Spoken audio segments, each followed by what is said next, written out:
AI agents are everywhere, automating tasks and making decisions at machine speed. But agents make mistakes. Just one rogue agent can do big damage before you even notice. Rubrik Agent Cloud is the only platform that helps you monitor agents, set guardrails, and rewind mistakes, so you can unleash agents, not risk. Accelerate your AI transformation at Rubrik.com. That's RUBRIK.com. Hi, I am Stephanie J. Block. And I'm Mary Lee Fairbanks. And you are listening to Season 4 of Stage's podcast, where we go behind the scenes and beyond the resume. Join us as we talk to some of the greatest talents from theater, TV, film, and more. And then check out stagespodcast.net for past episodes, merch, and so much more. And love where you are now. Welcome to Stage's podcast, everybody. We want to congratulate so many of our incredible guests who have taken the time to sit and chat with us. Many of them have received Tony Award nominations, like Lindsay Mendez, Danya Tamor, Kelly O'Hara, Leslie Rodriguez-Kritzer, Eden Espinoza, Leslie Odom Jr., Shoshana Bean, Kevin Ryan, Keisha Lewis, Annie Kaufman, LaChance, and today's guest, Jocelyn Bioh, who is the author of JAJA'S African Hair Braiding. Naturally, I want to congratulate everyone at The Outsiders. I am so proud to be a producer of this show that has been nominated for 12 Tony Awards. Go and see it if you get a chance. I hope that you all will go back and find all of these incredible guests and more. We have over 90 episodes now. We wish all of the Tony nominees the very best of luck. Enjoy the season, embrace it, and love where you are now. Thanks, everybody, for listening. Enjoy Jocelyn Bioh.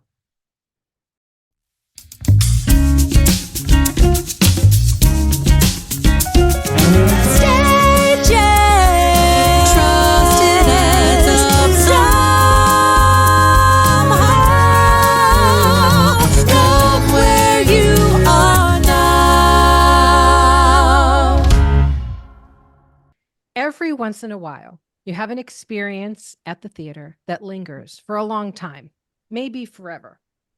I was fortunate enough to see a remarkable Broadway play last fall that did just this. It was a glimpse into a culture that I had only really understood from the outside. We've all walked past the hair braiding salon shops in New York City, and we've heard those metal rolling gates early in the morning when the salon opens its doors. But on this day at the theater, the author, Jocelyn Bioh, hoisted that grate and invited us into her world.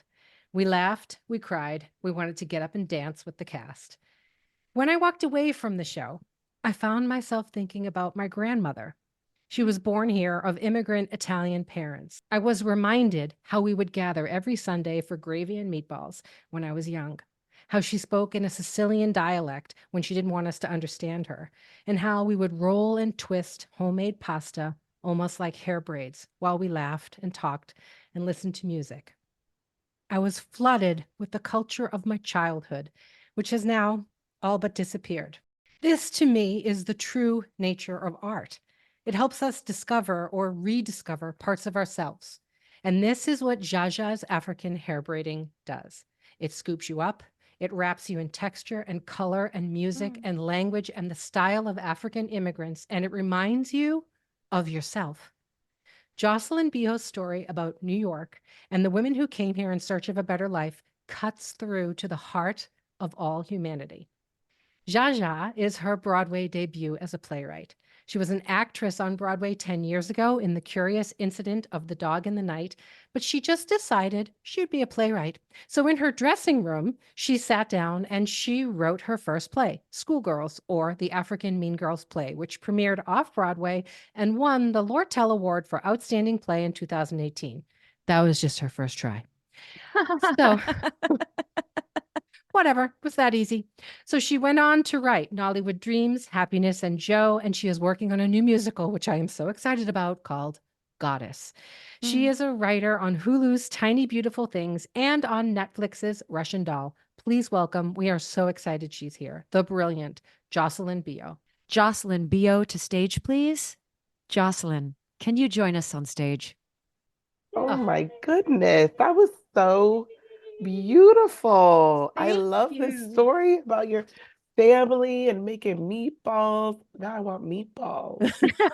Jocelyn, I A little would come to your house gravy. and I would make you meatballs, sister. I really would.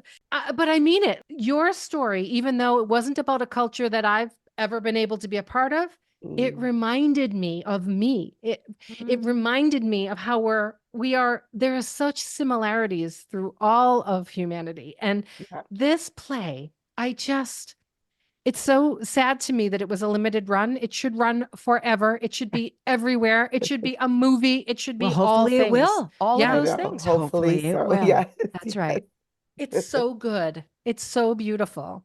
And Thank you so much. it's the power of authenticity. Because I know you were Mm, just writing about what's so authentic to you. And that yeah. is truly so powerful. Thank you so much. That really means a lot. And I think that that's kind of the great thing about art that is so incredibly specific and that it actually unlocks a really rich universality, especially when you're talking about community and family and friends, um, things that feel very niche. You start to see facets of yourself in them. You see your grandmother, you see your best friend, you see your sister, you see your brother. There's one guy in the play, he plays multiple characters. He was great. He was great. And so sometimes you see your brother, your father. Um, and I wanted to tap into that. I'm a born and bred New Yorker. I've gone to these hair braiding salons my whole life, basically. Still do. I mean, I know it's a podcast, but you can see that I have, Oh, my hair updo all twisted. listeners, updo intricate beauty here happening here. Um, and I still do. And so it's such a beautiful and vibrant community. And in some ways it could feel really perfunctory. You kind of go in there, get your braids done, you're there for a few hours, and then you kind of leave. But for me, there's always a story. There's not one time that I've gone to get my hair done that there has not been a story I've come back and shared with someone. So yeah, I wanted to put all of that into a show. And the fact that we got to do it cold, like open cold, no out of town tryout, no off Broadway. We just, boom, we were right on Broadway. Was a really special opportunity for me. So yeah, I was thrilled. As a Yeah. white girl from Orange County, right? When we sit in our little salon chairs, we call it therapy Yeah, but our therapy is anywhere from an hour and a half to 2 hours. right. I didn't know of this experience until one of my best girlfriends, we were in Long Beach, California, and she said, I'm getting my hair done. I said, okay, can we meet later? And she goes, no, no, no, I'm getting my hair done. Yeah, And I was like, well, let me meet you there. Sure enough, I'm bringing her like juices from Jamba Juice. And then I have to bring a lunch later on. And then it's dinner time. yeah. So the understanding that this community or a group of men or women that sit in a salon for 8 to 10 hours, of Yeah, course there are stories. That's an yeah. investment of time.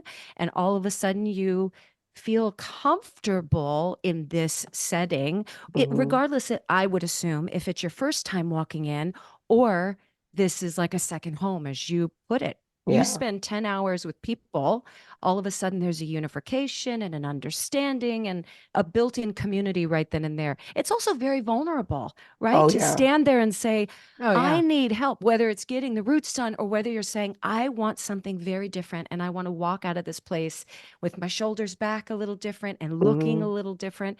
That's a vulnerability that opens up a whole treasure trove of being able to share with others in a space. 100%. I mean, it's a vulnerable thing too, someone doing your hair. I mean, I Mhm. think regardless, black, white, I think someone doing your hair, you're kind of walking in there hopeful that they do it right and do it well. You're trusting them to do it well. And then when you walk out, it'll look great for whatever's going to happen, whether it's just you going to work every day, whether it's your wedding day. I mean, Mm-hmm. when I was getting my braids done the week leading up to my wedding, it was like maybe 6 days out from my wedding and I was getting my braids and I was full meltdown. Like I had a sty all of a sudden in my eye. I had all kinds of nonsense going on. Family's always like, Oh, oh, I it's don't know if I could stressful. come or whatever. I'm I not was sitting with Aunt Lulu. Yeah, the whole Yeah, thing. all that nonsense. And then the hair that I had wasn't like the right hair, so the style wasn't gonna come out the right way. I mean, my my hair braiding lady like was just like, look, I've got you. I know how to fix this. I know how to do this for you. Do not cry. Because I was totally crying. She's like, do not cry. I've got you, and we're gonna figure this out. And she did. She And did. do you go to the same lady all the time? Is she like I your lady? I do for the last like Yeah. probably she's on the newer side. So I've been with her for maybe 6 or 7 years. And even some of the way in which I started working with her, I kind of pulled and put into the play because I was not having a great experience with my old hair braiding lady, and so I decided to call this new person. Her name's Nafi, and that's like a her breakup. That's a yes, serious thing. They yeah. take it very personally when Yeah. you say, I'm gonna personally. see someone else. Yeah. And it just so happened that Nafi's hair braiding shop that she normally worked out of was being remodeled. And so she had borrowed a chair, but the chair was in my old shop. Oh. And so, Wait, wasn't that one of the themes in your show? yes, Well, yeah, I okay, totally yeah. put it in the play Oh my gosh, yes. because when my other hair braiding lady, who I was trying to now divest Yeah. away from, Oh walked no, in. you were getting the side eye, boy. Oh no, it was a man. full blow up. It was a full blow up. And I had no idea what to do. And I'm a New Yorker. I'm ready for conflict, but I didn't. yeah. I didn't that day. That day I was like, oh my God, I'm so scared of what's gonna happen. My hair sessions do last about 5 or 6 hours, Stephanie, because my hairdresser is my best friend since I was 11. Oh, sure. So I'm hair always is secondary. the Right. last appointment of the day, and Yeah. then cocktails. So Yeah. Right. we go straight from the chair straight to the bar No. next door. No, Oh this is Yes. a bad life choice. You cannot have her drinking while she's doing yeah. your No, hair. This is after. bad. First we do the hair, and I'm okay. always the last one of the day, so we can leave and we get dinner and cocktails and dish Oh, I all the see. dirt. She's my best friend. She's like my Ah. sister. She's my therapist. She always diagnoses things when I'm sick. I'm like, why do you know this? And my Oh. doctor doesn't. She goes, because I sit here all day and I Yes, she hear everybody's knows. illness and everybody's this, so I Yeah. can diagnose anything. They're doctors for They sure. totally are. Yeah. It's amazing. Yeah. What's your favorite braid? Because I know so the different styles are from different African cultures, right? Yes, yes, they can be. They can be. That's why when people walked in at the top of the show, Yeah. we had like this beautiful show curtain that was essentially like a hair menu of like the different braid styles that you some look through. There's like an album sometimes you can look through to decide what hairstyle you want to get. And so there are certain braiding styles that are actually very specific to countries. So there's a style of braids that are specific to Ghana, which is where my family's from. But then there's a style of braids that's specific to Senegal or to Nigeria or to Congo. So it was important to kind of highlight as many different styles as we could. I'm a simple girl. Right now I have like twists, kind of almost like locks a little bit. But I do really love just like plain box braids that, are just simple, easy. They're also the fastest, in my opinion. I'm in and out of there usually within 3 hours. So yeah, I'm a simple girl, but I'm switching it up right now. I'm trying to have some fun and do some things. That's So so yeah. great. Very fun. One lady walks in and asks for micro braids, and everybody laughs because they know that Oh, is hard yeah. on the hands. Yeah. It's going to be a whole day affair. I mean, and even people who didn't know much about braids, I feel like they could intuit that something was up when you hear the word micro. Like something Yeah. about that, Yeah. you're like, Detailed. yeah. Forgive my ignorance. I know with the Native American community, with every braid, especially like from a mother to a daughter, a mother to son, they sort of put in hopes and wishes with the act of Oh, the I braiding. love that. Is there something prayerful or spiritual that also aligns with the act of braiding? I think it's mostly, I mean, there's some cultures that do have specific styles that where you put in like a certain gel or even certain like natural elements like mud or whatever that are very specific to like some sort of ceremony or ritual. I would say that that's very specific to a culture. Most people don't go into a hair braiding shop asking for a style like that. But I mean, if you just even go back historically, braids and cornrows and things like that actually were part of people who were trying to escape being enslaved. Sometimes they would kind of braid the hair in a style that felt like a map. So you could kind of Oh, track, wow. your way. Sometimes they would braid in grains of rice kernels, or, what is that called? Little rice kernels, grains. I Yeah. think you're right. Um, Yeah. Grain.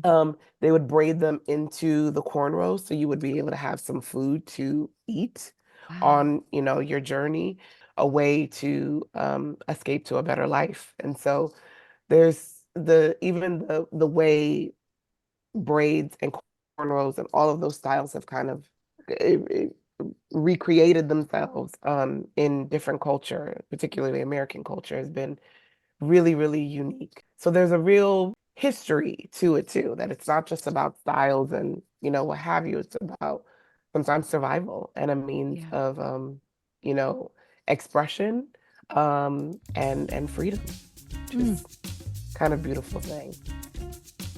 And we will be right back.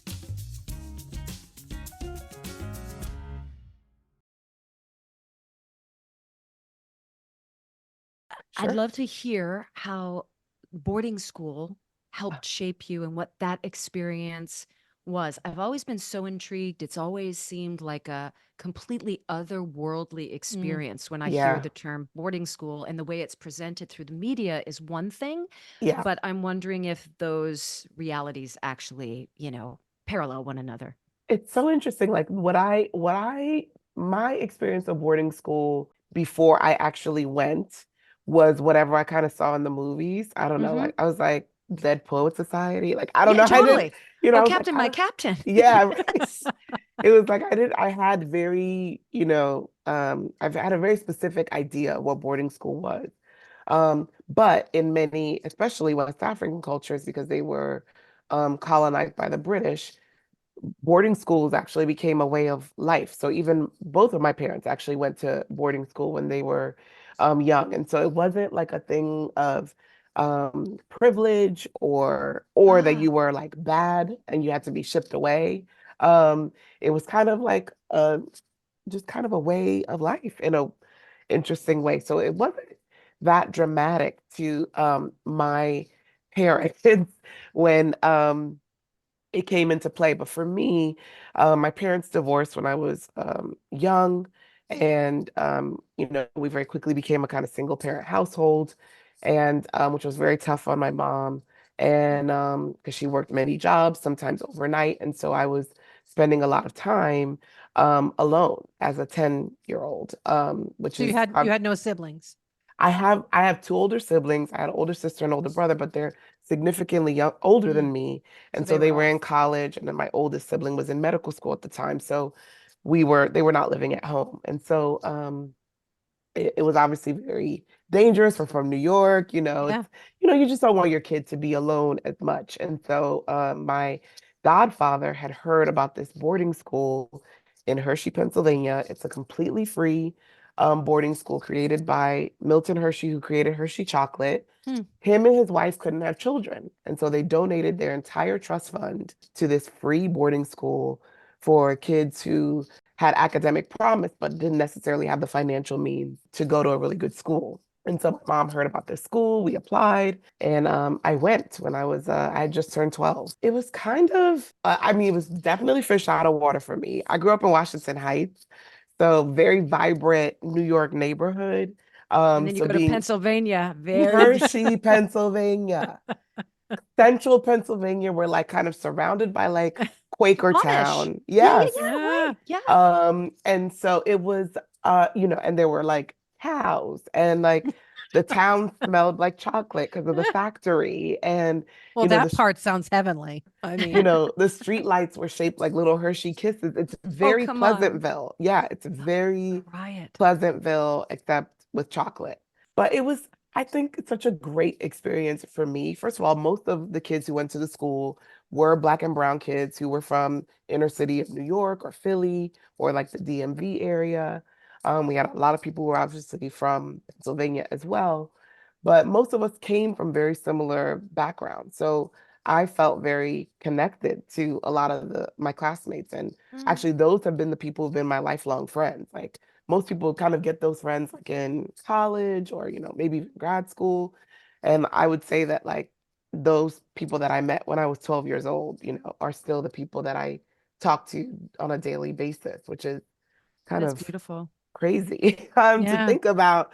We're so old now. Oh, And also billionaires, not that we have any listening, but that's how Sure. you billionaire, people. Yeah. That's how you That's do how it. you do This it. is, Yep. we gotta start fostering the next generation. It's very Yes. special that somebody had the kind of forethought, I guess, to think of doing something like that. And Yeah. Milton Hershey himself also grew up very poor and had several failed businesses before he hit it big with milk chocolate.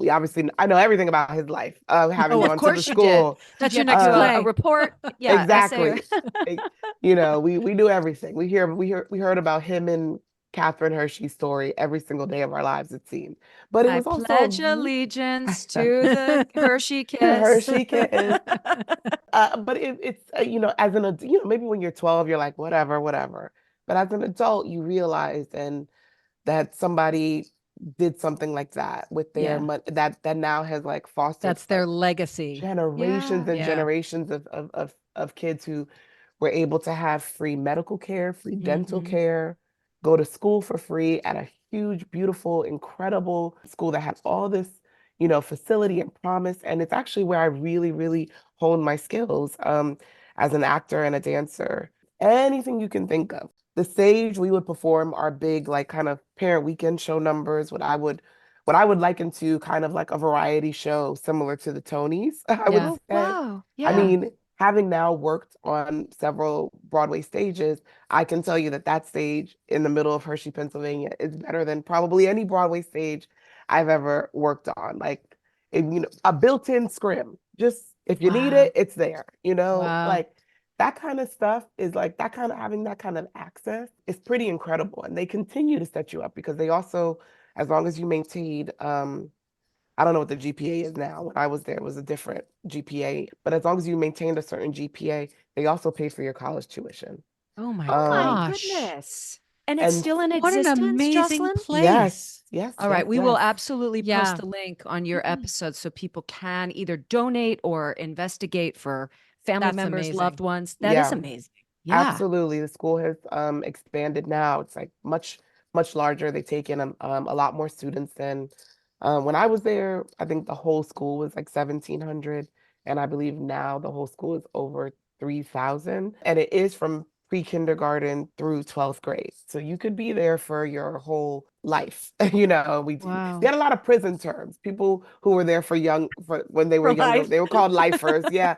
Um, but it was a really incredible experience for me and a setup in life that I don't know I would have had I just stayed in New York.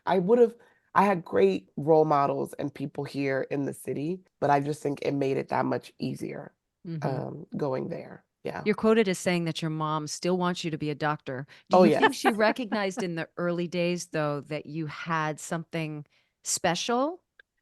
You Maybe know, that might even been scary going, oh, she stands out, or she has this incredible voice or presence. Uh-oh, I'd rather you be a doctor because yeah. this could actually be Yeah. something for you. I forgive all of my, my aunties, my uncles, my parents. I forgive all of them for wanting me to go into medicine or law or Something all the safe. things, all Something the they things can that wrap their feel head around and understand that you'll have a Yeah. future and you'll be Makes safe. sense to them. Yeah. it's a generational thing, Yeah. it's a cultural thing. Yeah. I mean, it's a very brave thing to be 18, 19, 20 years old and decide to move out of the country you've lived in your whole life and come to a completely different country and decide this is where I'm going to get married, this is where I'm going to raise a family, this is where I'm going to live for basically the rest of my life until I have enough money to retire and move back home. That is I would never do that. I Yeah. would Yep. never do that. Right. Ever, ever, ever. And so when you make those kinds of decisions when you're that young, the best way to go is to be like, okay, well, what's going to be the job that's going to guarantee that I will not have to worry financially or struggle in any sort of way? And so, of course, the default is going to be, medicine or Mhm. engineering or being a school teacher, a lawyer, all those things. So I forgive her. I still don't know that she fully even understands what I do, Yeah. which is okay, I think she knows I'm doing okay. I think she knows I'm doing, fine. I'm not calling her and asking her for money anymore. So That's I've been, big. yeah, she's like, whatever's working for you, fine. But And what's so really interesting though is that same part of her makeup that gave her the courage to To take the leave her risk. home country and come to the is the same part of your gene makeup that gave you the Mhm. courage to venture out into something unknown for yourself. It's 100%. It's huge stepping out on faith. When you're going into the arts, there is absolutely no guarantees in anything. And that has certainly been my journey. I think, you know, you're the only one who really knows your journey. There's no one, even if you have a partner, a best friend, they never really fully know the exact journey you've gone on to get to where you are. And people are only ever really clued in to the big moments, to when you Right. made it to Broadway, to when you win that big award, to when you are starring in a TV show or something like that. They have no idea about the times where you have $1.20 some odd cents in your Yeah. bank account and you're like, how am I going to pay my rent? Yep. They have no idea about all the you standing in the middle of Times Square handing out flyers because that was kind of the only job you could get. Yeah. Mhm. They don't know that the dollar menu at McDonald's, on Is your saving grace. Yeah. Yep. you You Yep. know, know, and another part of that though, and this is what I tell my son all the time. I said there were days when I was in New York where I would have to choose between a can of dog food and a sure, slice of pizza. Like, am I going to right, feed me? Or am I going to feed my dog? Like, right, there were days where it was so lean that I was really afraid for like, how am I going to get through this month? But you get through the month and you yep, figure it out. And yep, then there's another month and you figure that out. And what it leaves you with is this sense of pride. Like, I I know how to take care of Yeah. myself. I can survive. I can survive poor. I can survive in the meaty days and the good yep, days and the ups and the yep, downs. And as a young person in your 20s, I tell my son all the time, that's the stuff you want to go in search of.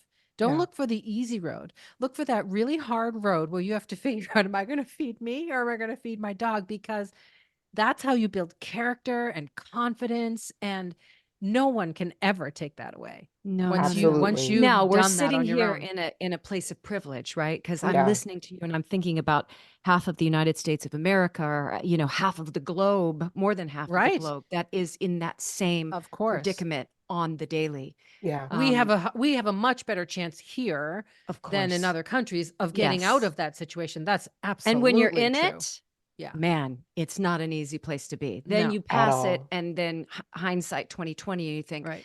all of the gifts that that moment gave me, all of the things that I learned came out of those moments of hardship and scarcity and huge decision making. But when you're in it, holy moly, to put one foot in front of the other takes all you got, Yeah. And I mean, and it really does like feel like this kind of never-ending marathon. They have Yeah. that thing I always talk about with my, now I have mentees, that I'm, speaking to and I'm like, oh God, you just don't know what you just don't know. It's That it's Yeah. like it's so fascinating now to see that. But they say that thing at graduation, whether high school or college, they're like, look to your left, look to your right. That person's not gonna be doing blah blah blah, whatever, whatever. And I feel so that is like so accurate and true. I always hated when I heard that, but Mm. now as an adult, I'm like, I really did start this race, as a writer, as a actress, with like so many people, alongside me. And now what it's been 17 years, I think, since I've been out of at least graduate school for playwriting. And I'm just like, where is everybody I started That's right. with? And Yeah. like you said, the race never ends. Like we No, we finish one, finish line. You cross the finish line, and then you go, oh, okay, we're running there's a again. new Here we go. line. There's a new race right in front of you. There's a new Yes. line all the time. It's been a journey for real.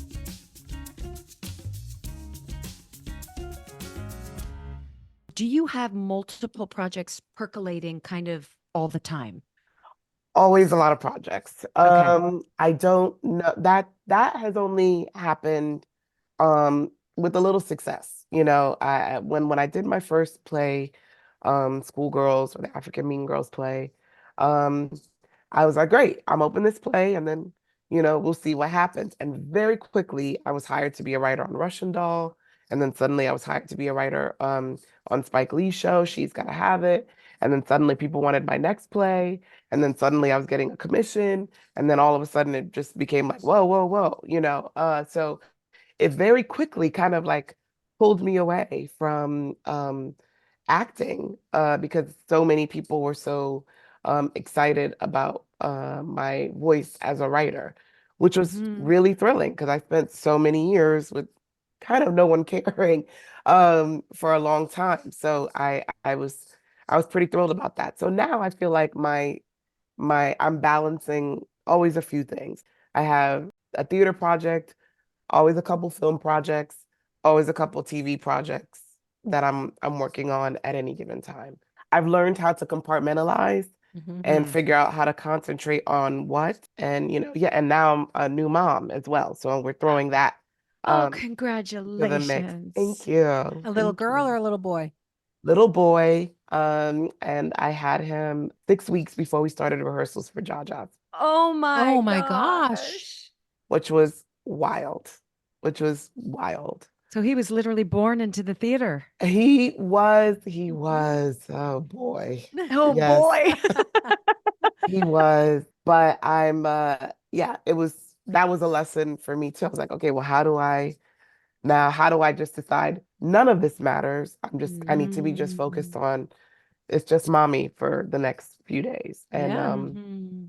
And that has been a really beautiful lesson for me. And like, it's a different kind of compartmentalizing, but a much more rewarding one. Oh, So how It changes beautiful. your perspective to everything in life. for sure, Why you're for doing sure. what you're doing, you start questioning all of those things when you have a little one. Is your Yeah, husband in the business as well? Is he a writer or an actor or a he's an actor. He's an Okay. actor, so he is in the business. He mostly works in, I would say TV of late. But he wasn't, his name's Austin. He was in the original company of Hamilton. So Oh, we know a lot about what it's like to have crazy schedules and be in Mhm. crazy yeah. kind of groundbreaking monumental like Projects. yeah Yeah. projects that Yeah. really pull you in. So yeah, Can you talk about Goddess? I can talk about Goddess. Oh my gosh, um this one I just cannot wait for. Goddess It's not is about Cher. I'm taking, obviously, it's not oh about Cher. I know, Oh oh my my God. God, Jocelyn. It's iconic. You were so amazing in You that are show. so kind to say that. It's true. You were really, really amazing in that show. Oh my gosh, That thank was, you. I mean, she's one of my personal goddesses. And Uh, yeah, and rightly so. I yeah, mean, I she mean, just gets better and better with age and time and experience. Yeah. she's really an icon Yeah. anyway. But it is not about the goddess Cher. It is about the goddess marimba. It is actually inspired from a very short little Kenyan myth about this beautiful goddess of music who was cursed to never find love by another god who was jealous of her. And Mm, so we took that little, it's literally 4 sentences, maybe. It's not even like a real, like, it's not even like, the Odyssey or some sort of Greek thing where we could yeah. really pull the story. And so we took that little paragraph and blew it up and set it in a modern day Afrobeat jazz club in Mombasa, Kenya, Ugh. where this goddess of music comes to earth in search of love and hopes to find it. And so, Mm. you know, drama and a little bit of comedy ensue.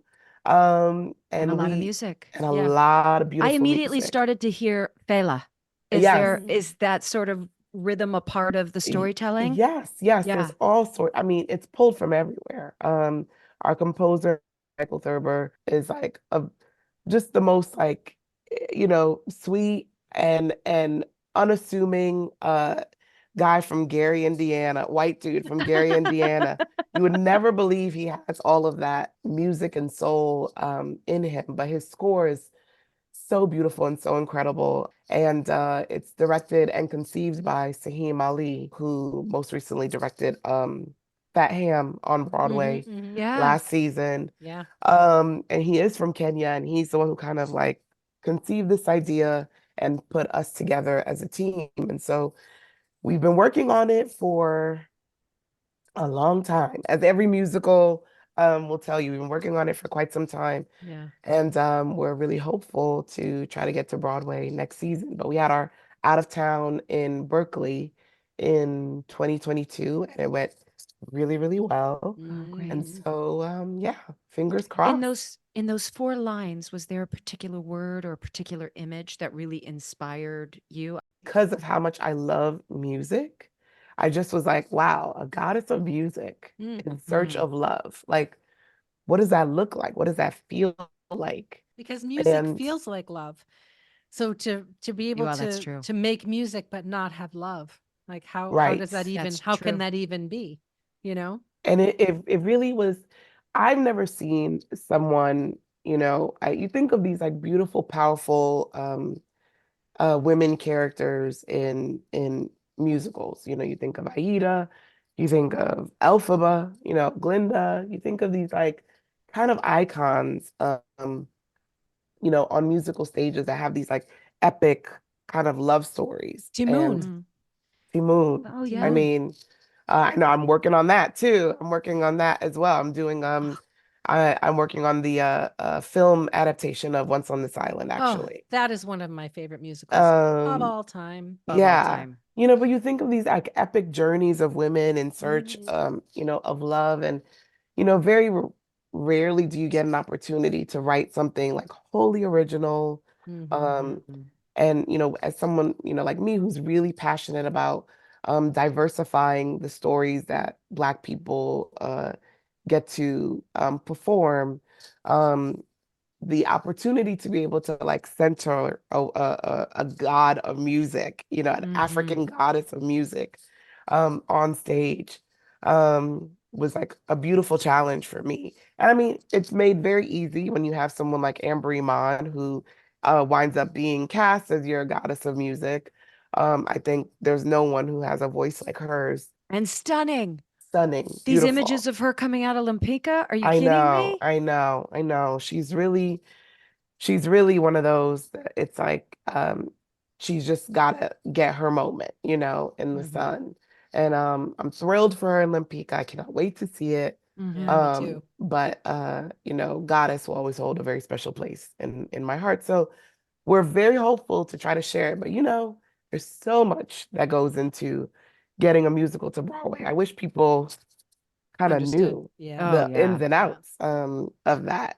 Yes, Yeah. years and years and years and trying to And get, a lot of it's money. so, the beauty of it is the collaboration. The hardship of it is the collaboration Yes. because you have to get everybody on board, or at least most, a Yeah. consensus of saying, yes, that's the right song. Yes, that's the right line. Yes, that's the right direction. Yeah. And to have that agreement in a room when you have, I mean, you don't want to say it, but when you have money breathing down the neck, like Sure. this is your timeline.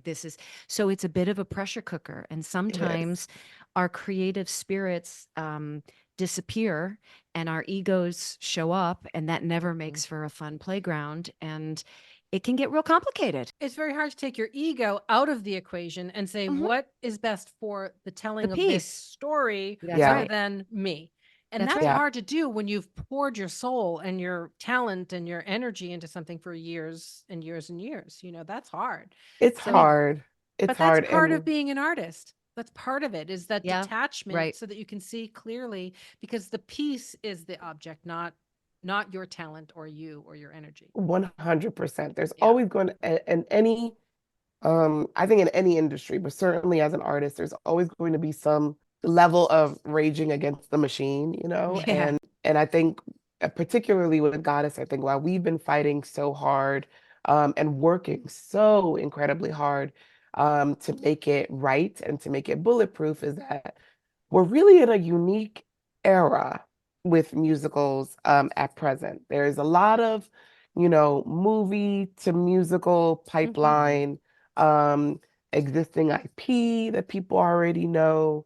And so it makes it a little harder to have an original musical that can pierce through things that are recognizable to most audiences. And so, well, but and it's not just the movies to the stage, but it's, pop songs. yeah, And that's a whole other thing. I mean, the one thing I always try to implore to people, because I'm like, look, everything isn't for everybody. I go to see stuff that has a score that's mostly just pop songs, and I'm having a good time. Like I love it. I love hearing, Britney Spears songs reorchestrated in some cool way with Jennifer Samard singing it. I'm there. She did it again. They did it again. Like I'm there. I'm with it too. But the one beautiful, amazing thing is that with musical theater is that the American Songbook musical theater is a specifically wholly American tradition. Yeah. That is something that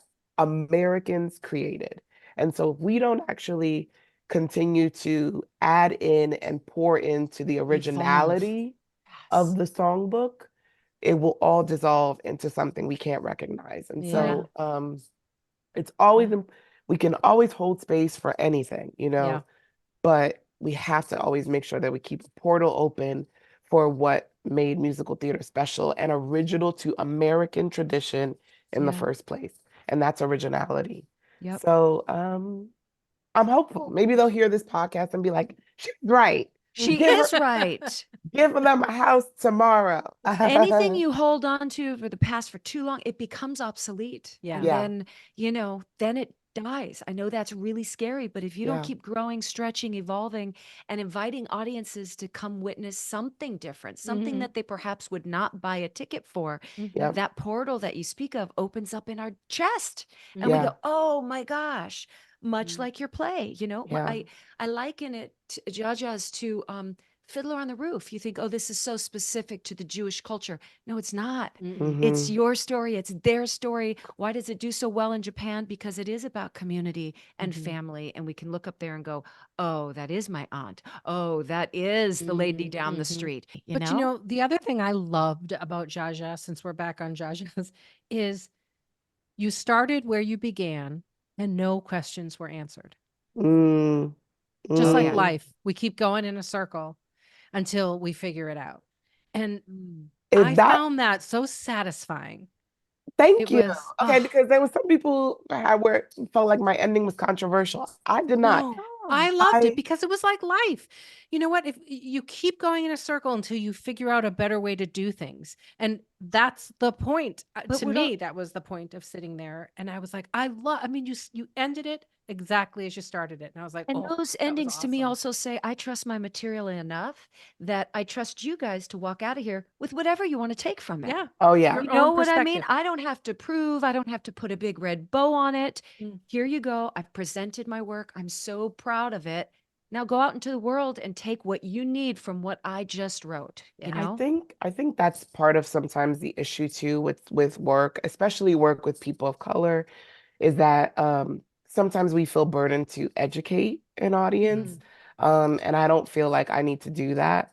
I actually really believe that the audiences who come to see any play, but particularly mine, are very smart and can put things together for themselves. And so I didn't feel the need to over explain or over the kind of structure of the play is a day in the life of this shop.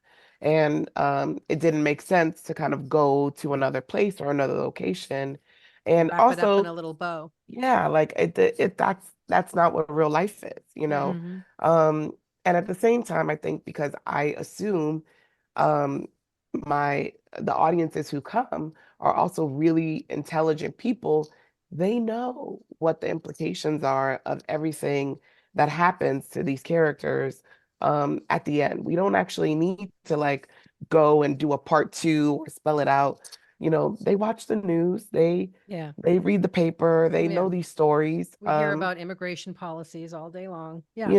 The hotel that was only 2 blocks away from the theater, was a hotel for migrants. So when I was a kid, it used to be the Milford Plaza, but now it's now become this home for them. So And hopefully I gives people more compassion as they walk down the street with their eyes more open than they were when they walked into the theater. 100%. And was it the producer's request or yours to say, this final week, let's live stream it? Let's make this accessible to the entire world. Was that you or the producers? How did that come about? That I will give complete credit to MTC and Madison Wells, our producing team, LaShawn.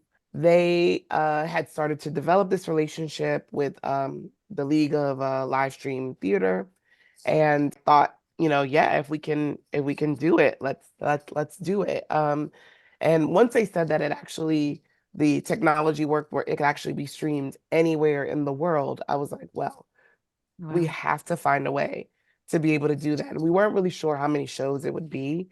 It wound up being the whole final week of performances, which I'm actually really glad it was, because the show ended up selling out. Yay. Yay. And so that it actually made it that's how most people who waited too long to see the show could actually see the show. And then I also was able to get the numbers of all of the places in the world that the that play streamed it. was streamed. And I mean, you're looking at a sheet with just numbers and countries. Yeah. But I was so emotional. I was like, people in Australia watch this. People in Rwanda watch this.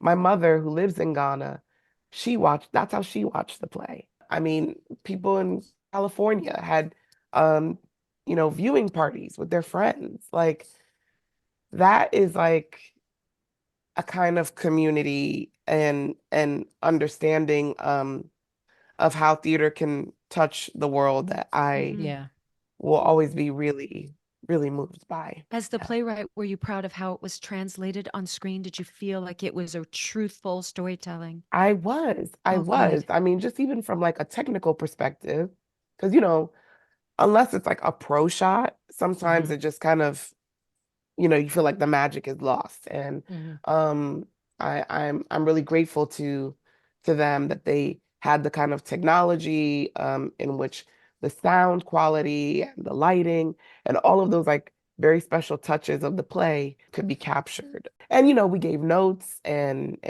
shared many things. So we were very involved. Myself and Whitney, the director, were very involved in how it would look. Yeah. So Incredible. yeah, it was really cool. Well, I mean, I think the whole world should get to see and hear your words and your work. I think you are a really important part of the future of Broadway, of theater, and of television too. And your work is so smart and so touching and so funny. And I'm a huge, huge fan. To be specific and universal, that's like the magic trick that everybody hopes for. And I know it's probably not easy, but you do make it look like this is your superpower. This is what you are giving. And it's so beautiful to receive. So thank you. Thank you. I appreciate that. Thank you. We will be right back with the 5 questions after a word from our sponsors.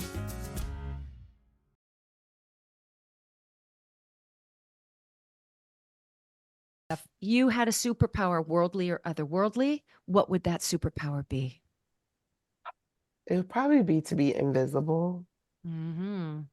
I just want to hear what's going on in some of these Fly on rooms. the wall. That could be pretty dangerous, though, when we don't want to hear somebody. I talking know, about us. but Knowledge Okay. is power. yeah. Question number 2 comes from the Book of Obscure Sorrows, the Dictionary of Obscure Sorrows. It's just a book Oh, with a bunch of really strange words that they've collected from all over. yes, different- I've heard of this book. Oh, it's really fun. You're the Okay. first guest to ever have heard of this book. I love this have. book is so fun. Okay. Okay, so I'm gonna pick a word, and you and Steph are going to try to tell me what the definition is. Okay, ready? Okay. The word is fardledin.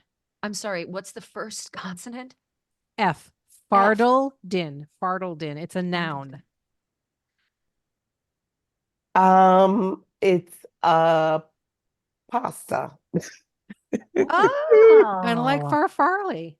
Ooh, fardellini. Then I might get on board with Jocelyn. Fardledin is a place where people gather to tell stories that are so unbelievable, and then they have to guess as to what is the truth and what is a fabrication. That is a Wow. place called Fartled. Pretty good. Pretty good. Okay. A fartled in comes from Middle English, fardel or bundle or burden. Oh. It is the long overdue argument that shakes up a relationship, burning wildly through your issues like a forest fire, which clears you out, dries and hollows out grievances, and reminds you that your roots run deeper than you think.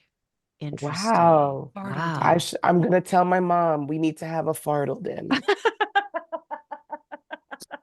We're going to And- fartled in this doctor thing right out of the Why did relationship. my mind go to whether a toilet paper roll goes over or I know. under? That is my fartled in. I know. I will come to your house and I will change your toilet paper roll because it goes over people. It does.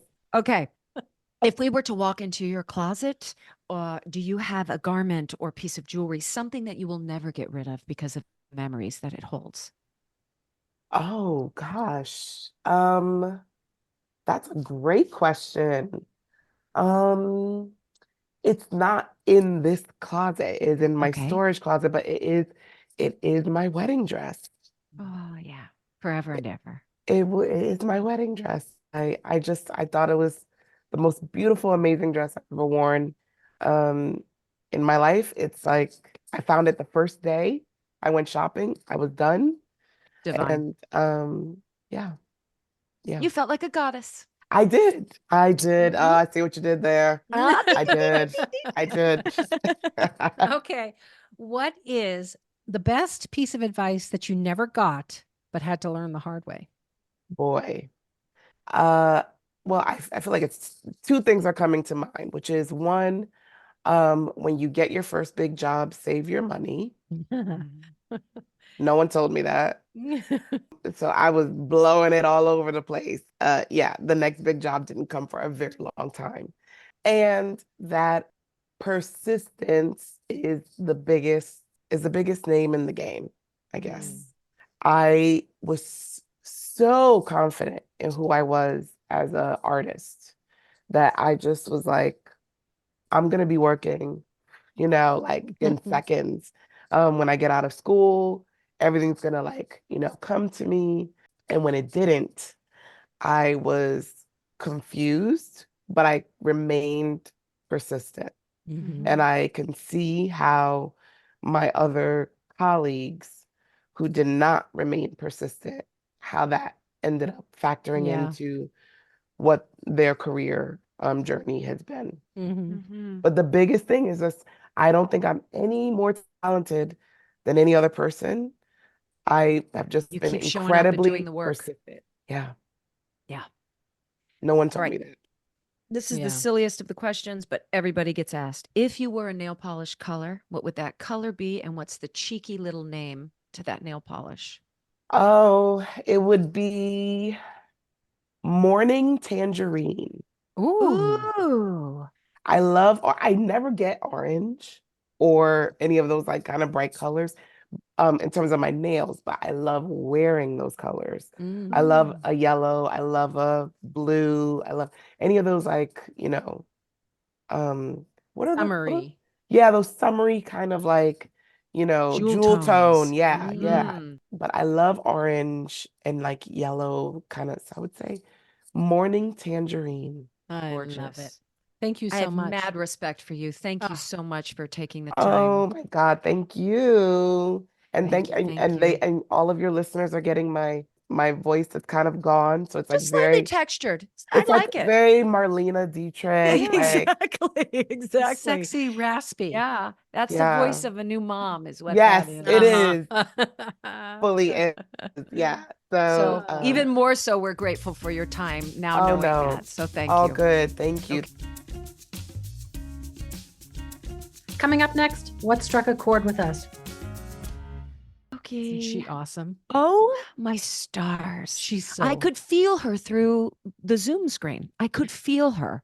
And she's so I special. I didn't want to, put out shoes. You never know how people are going to present themselves or what the day brings or how the conversation's going to go.